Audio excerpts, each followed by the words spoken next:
sir. Good evening, Arti. Good evening, Arti. So, Arti Yadav, please give a brief introduction about yourself. So my name is Arti Yadav. I was born and brought up in Rewari district of Haryana. I did my schooling from Cambridge School, Rewari. After that, I moved to Delhi for my higher education. I did my graduation in BSc Zoology Honours from Hindu College, Delhi University. After that, I did my post-graduation in Zoology. All right.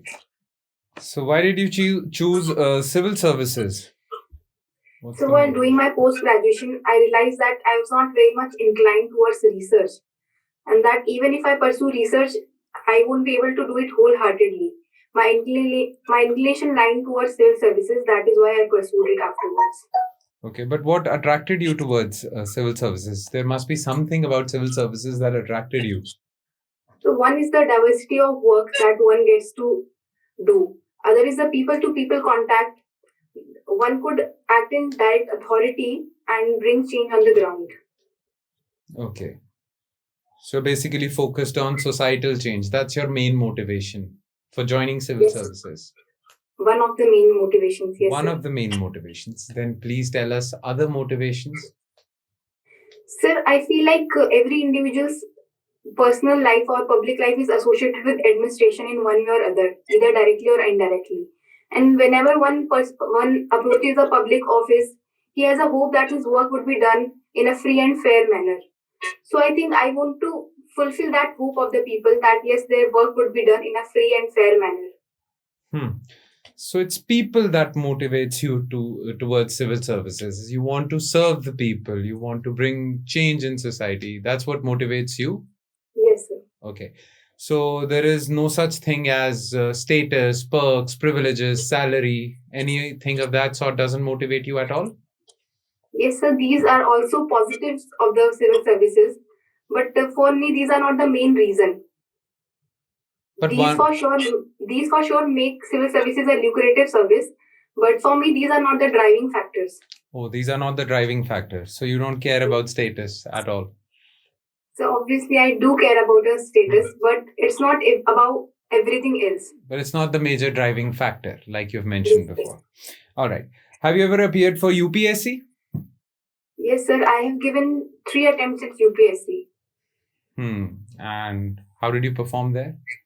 Sir, I have my interview this time. In my 3rd attempt, I would be giving the interview. Okay, so you'll be appearing for UPSC interview this time? Yes, sir. Very good. Very good. All right. So I can see your optional is zoology. Yes, sir. Okay, so tell me, why did you choose zoology? You didn't appear, or you didn't opt for other subjects, easier route like political science, sociology, public administration. Why didn't you choose that? And why did you choose only zoology? I can clearly see that you have done your graduation and masters in zoology. That must have motivated you. But what are the other things that motivated you towards choosing zoology as your optional? Few other factors are, first is that zoology is a very objective paper. The scope of subjectivity is very less. If you have addressed the demand of the question, you will surely get good marks. Apart from that, via diagrams and flow charts, it is easier to fetch more marks. And thirdly, zoology has my interest also, because I have always been interested in zoology in my graduation as well as post-graduation. So that was also one factor. All right. That's great. Let's change the track of this interview. Recently, there was this report published regarding Haryana's unemployment figures. It was published by a particular organization. I want you to name that organization, but you should also tell me that what were the results of that report, what was mentioned in that report, and what are the causes behind Haryana's unemployment figures, high unemployment figures. So I'm not very sure about the name of the organization, but if with your permission, I would like to make a guess. Go ahead. It would be CMI. Absolutely correct. So what was mentioned in that report? It was mentioned that the unemployment in Haryana is very high. It is 31.1%, and factor behind these high rates of unemployment are over dependence on agriculture. One is the over dependence on agriculture. Second is lack of proper employment in industries.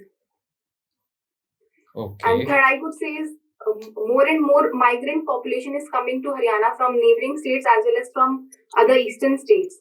So these are also adding to the unemployment ratio. Well, the government actually came up with a solution to address this migration factor. They talked about reserving certain jobs for, not certain, reserving all the private jobs for people domiciled in, 75%, exactly. Reserving 75% of the jobs for people domiciled in Haryana. Do you agree with that policy? So I'm not in complete agreement with the policy, because then it will lead to son of the soil movement. What happens if other states also start pursuing such policies? So that is why I'm not completely in favor of the policy. I think from 75%, the margin could be brought down to 50% or less than 50%. One thing that could be done is this. Okay. So you are in favor of the policy, but you're not in favor of the quantum of reservation that is being provided. Yes, sir. All right. Don't you think this will, rather, though it's a step in that direction, it's actually the step is to increase the number of jobs available for people in Haryana. Yes. But don't you think it will reduce the number of jobs available for people in Haryana? Sir, I didn't get the question properly. I'll repeat again. Don't you think this step would actually hurt the people of Haryana, because it will reduce the number of jobs available for them, as far as private jobs are concerned? Sir, if this harsh measures are adopted by the state, for example, criminalization of the companies which are not following the orders, I think it might lead to shifting of these companies or industries to different states apart from Haryana. The position of Haryana as a very good investment state could likely be reduced because of this policy. That's what I was fetching for. Good. All right. Yeah, that's about it. Thank you, Arti. Sir. Okay, Arti. कल 26 जनवरी है, Republic day. Yes, sir. इसका महत्व हम सभी जानते हैं। मैं जानना ये चाहता हूँ कि आज 25 जनवरी का भी क्या कोई महत्व है इन रिलेशन टू गणतंत्र या फिर लोकतंत्र के परिप्रेक्ष्य में कोई महत्व है आज का? Yes, sir. Today is National Voters Day. National voters day. और ये क्यों सेलिब्रेट किया जाता है? To commemorate the establishment of Election Commission of India on 25th of January 1950. हाँ, very good, precise and clear. कल भी एक बड़ी इम्पोर्टेंट इवेंट हुआ है कि मिडिल ईस्ट की एक इम्पोर्टेंट कंट्री से वहाँ के प्रेसिडेंट हमारे यहाँ आए हैं। कंट्री कौन सी है और पर्पस क्या है? Egyptian president mister LCC। Okay, LCC। और वजह क्या है इनके आने की? Sir, he is the first Egyptian president to be invited as a chief guest in Republic Day parade. Okay. And it could basically be because India's interest lies in various Muslim countries or Arab countries. Okay. And in the recent, because of some statement by a BJP spokesperson regarding Muslim community as such, so India wants to repair its image that India is not against the Muslim nations or the Muslim community as such. Okay. So one reason is this. Other than that, India also aspires to strengthen its relation with African countries. Okay. As you said, that India wants to repair its image as in relation to Islam. So our image got threatened or damaged? Sir, directly, India did not take any such action which damages India's image or highlights India as a anti-Muslim or anti-Islam nation. However, various agendas by countries like Turkey and Pakistan has repeatedly shown India as an anti-Muslim country. Okay. So they hurt our image. Yes, sir. Okay, let's take another route that India is a secular country. Yes, sir. What do you think of secularism? What does it mean? So, secularism means that India has no official religion. The government of the day or India as such maintains equal distance from all the religions. All the religions. What is the difference between Western and Indian secularism? So Western secularism is complete absence of state in the field of religion. Whereas in India, the state maintains a principal distance from religion. Okay. Nice and clear. Okay, let's come to Haryana. Yes, sir. So, which is the most populous city in Haryana? The Faridabad. Faridabad. How many divisions are there in Haryana? The total 6 administrative divisions are there. And subdivisions? Sir, I'm not sure, but I think it's around 72. Okay, fair enough. Haryana is a landlocked state. Yes, sir. तो कौन-कौन से राज्यों से अपनी boundary share करता है? Sir, in the north, Haryana shares its boundary with Punjab, Himachal Pradesh, and Uttarakhand. And in the south, it shares its boundary with Rajasthan and UP also, and with Delhi also. Delhi also. Delhi is a state? So Delhi is a UT, which is surrounded by Haryana on 3 sides. Good. आप कोई और state या UT miss कर रहे हैं इस list में? So Punjab. Punjab is... And You have mentioned the Punjab, the very first state you mentioned the Punjab. so Chandigarh is a union territory. And Haryana shares its border with It's capital of Haryana, sir. capital. So, Chandigarh is a part of Haryana or not a part of Haryana? So technically, we could say that some part of Chandigarh is part of Haryana, because after the Punjab Reorganization Act, the Chandigarh was divided between Punjab and Haryana in the ratio of 60 to 40.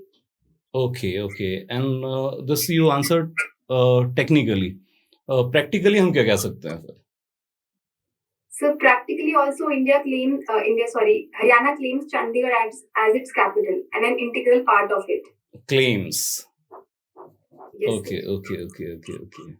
Fair enough. अभी फिलहाल हाल ही में जैन समुदाय जो है, इन्होंने भारत के विभिन्न राज्यों में कुछ बड़े प्रोटेस्ट किए, गुजरात, राजस्थान, इवन दिल्ली के अंदर भी. तो इनके प्रोटेस्ट की वजह क्या थी? Sir, the Jain community protested because few of its religious sites, which were very close to the Jain community, were being turned into ecotourism sites by the government. Okay. And Jain community is against this. They say that it will violate the religious significance of that place. Okay. और ये religious sites कहाँ पे located हैं? So one is in Gujarat. And other, I think, either in Odisha or Jharkhand. I'm not sure, sir. Okay, Odisha or Jharkhand. Any particular name of these hills? I'm not able to recall, sir. I have read it, but I'm not able to recall right now. Fair enough. The last thing I want to ask, there is a ASAR report, Annual Statement of School Education report by Pratham NGO. Yes, sir. तो इस report में school education से related Bharat की 2 प्राप्तियां और चुनौतियां अगर आप मुझे बता सकें तो. Sir, 2 positive findings of the reports are that post-pandemic, it was speculated that enrollment ratio would go down, but it is clear that enrollment has been increased. Pandemic do not have a negative impact on that. However, on negative front, it has been highlighted that the foundational literacy and numeracy is declining in school education. Okay. Children from 3rd to 5th class, a survey was conducted and it was shown that they lack basic foundational literacy skills. Good. So we are standing at a plane. You are proposing that meanwhile the enrollment and attendance rate is going higher. Yes, sir. But at the same time, the basic numeracy or reading skills are depleting. They are going downwards. Yes, sir. Okay. What is your suggestions? How this literacy capacity, learning capacity can be improved? So I think both school as well as the society as well as parents has an important role. Apart from focusing on education in school, extra time has to be given to children's education at home as well. Okay. Apart from that, making learning a fun activity like playing games or other co-curricular activities also could play a very good role in improving literacy and numeracy. Good. Teachers की training का या skill का भी कुछ role हो सकता है इसके अंदर? Yes, sir, definitely. Improving the skills of teacher, like adoption of digital technologies in education, could play a very good role. Okay, Haryana government का प्रिसाइसली क्या कोई स्कीम है जो बच्चों की लर्निंग कैपेसिटी को एनहांस करने के लिए हरियाणा गवर्नमेंट चला रही है? Sir, I'm not able to recall. That is perfectly fine. That is all from my side. So you can ask. Yeah, that's it. Okay. Arti, you need to stay online for a bit and we'll return to you with the feedback. Just give us a minute or two. All right? But stay online. Okay, sir. Okay. So, Arti, what do you think? How did your interview go? So I think I have to read upon a lot of things. I'm still missing very good points on important topics. Like? So, what are the way forward in education sector? I think I could have done better. And about the current affairs, like the Jain issue, I was not able to recall the name of the hill. Okay. And do you think you lack in Haryana GK? Yes, sir. All right. So let me tell you how did it go.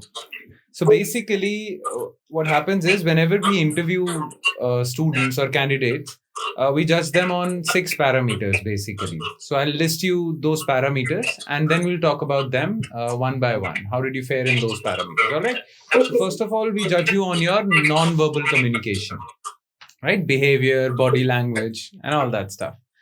Then we check your personal profile, your form, your educational background, your hobbies, your work experience if you have any.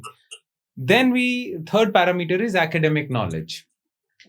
Okay. Then fourth parameter is verbal communication. Fifth is intellectual and moral integrity. And sixth is very important, critical assimilation. That is balance of judgment. So when we ask certain questions, certain opinion-based questions, so we are actually checking your arguments, whether those arguments are balanced or they are biased in certain direction. All right. So let's talk about these things one by one. Let's talk about non-verbal communication first. So as far as your body language is concerned, as much as we can make out in this online mode, we are of the opinion that you look sharp, you're confident. So that is not an issue. That is good. That is something that is going in your favor. Okay. You're attentive, sharp, confident. These 3 adjectives define your body language and that's good. Very good. I just want to ask you, are you going to dress formally for the interview? Yes, I'm thinking about wearing a sari. That's good. That's good. That's formal. Very good. And that's about it as far as non-verbal communication is concerned. Now let's move to the personal profile part. Your personal profile, your educational profile is good. Your hobbies, you have a unique hobby, though it's not that unique, but the number of candidates, we have actually interviewed more than 100 candidates and you're the first one who has mentioned gardening as her hobby. So it's good. You won't be grilled that much as far as gardening is concerned. But I'm sure if you're grilled on gardening, you'll be able to answer. Is that part sorted? Yes. It's a genuine hobby, so I think I'll be able to answer. Yeah, so that's good because we also thought that it's a genuine hobby of yours. Nobody generally mentions gardening because it's not an easy hobby to pursue. So that is why we haven't asked you questions on gardening because we were sure of the fact that you will be able to handle this part. Now let's move on to academic knowledge. And here are a few things that you need to take care of. Yes, sir. One is read up on Haryana GK. This is a fixable problem, right? When is your interview scheduled? On 5th. 5th. So you have time. You can read up on Haryana GK. Make sure that you're aware of Haryana's geography, Haryana's history, formation of Haryana, right? Haryana's drainage and all that, all the other peripheral things about Haryana, all right? Which is the most populous district, which district receives the maximum number of tourists and all these things. You need to be aware. You need to know Haryana because it's HCS after all. They are going to grill you on Haryana a lot. They're not going to grill you much on national issues, though they might. But Haryana is something that you need to focus on. As far as your current affairs are concerned, you were familiar with certain things, you were not familiar with certain things, and that's perfectly fine. I mean, no one expects you to know everything all the time. No one expects you to do that or expects that from you. So you have a fair amount of knowledge as far as current affairs are concerned, though we are going to be sharing a certain list with you, in which we are going to list down certain issues that have been important in the past 1 year. So just prepare those topics before going for your interview. All right. So, and your academic portion is sorted. Just Haryana GK is good. Okay, Haryana GK and current affairs. That's it. Now let's move on to verbal communication. Look, there is one thing that we need to convey to you. You might not be, generally people are aware of this fact, but we're not conscious about it. So let me point that out to you. You'll be able to take care of it. You'll be able to take care about this point in your interview. The thing is that over there, they might ask you questions in Hindi as well. So when they ask you a particular question in Hindi, reply back in Hindi. It shows that you're comfortable in both the languages. It also shows that because there are certain board members who are not comfortable in English themselves. So they'll be asking you questions in Hindi. And if you reply back in English, it might appear a bit condescending. Yes, sir. Right? So if someone asks you a question in Hindi, reply in Hindi. If they're asking you questions in English, well, you're comfortable in English as well. You're fluent in both the languages, I'm guessing, right? Yes. In English, you are. In Hindi, I'm sure you will be, right? So make sure that you take care of this thing. It's a fixable thing again. It's very easy to fix, right? And I actually noticed, I might be wrong because again, we are speaking in online mode, and there is some lag in voice and camera movement and all that. But still, I just want to point it out that I noticed that sometimes you were too quick to answer. That is, that you didn't allow the interviewer to complete his question and you were ready with your answer. So if that is the case, look, it can be an honest mistake because of the lag, the video lag. But if that is not the case, you were actually, you know about it. If you actually jumped in and you didn't allow the interviewer complete the question, then make sure that you don't do that over there. Wait patiently, allow him to complete his question and then start your answer. All right. Make sure, keep this in your mind. All right. Intellectual and moral integrity. Well, we both agree that you deserve full marks for it. It was spot on. I asked you a question on why do you want to join civil services? So your answer was perfect. I pressed you on a particular point as far as like status, money, perks, and privileges. So your stand was genuine. It appeared genuine and it was perfect. So you don't need to change that. Your answer on why do you want to join civil services was good. Your answer on why do you want to join HCS was good. Don't worry about that. As far as balance of judgment is concerned, you might think that you did not give a good answer to education, learning outcomes, but it was a good answer. We both agree it was not a bad answer at all. So include those points as well. Those points that you mentioned in this interview, include those points as well. Read up on it. Reading more on any issue will not harm you. So read up on it. And if you find any more points, well, you do use those points in your answer. But the answer you gave actually showcased your critical assimilation, your balance of judgment. You were not biased in one particular direction. So that was a good answer. So you pointed it out that it was a bad answer, but actually we both feel that it was a good answer. It was a fair answer.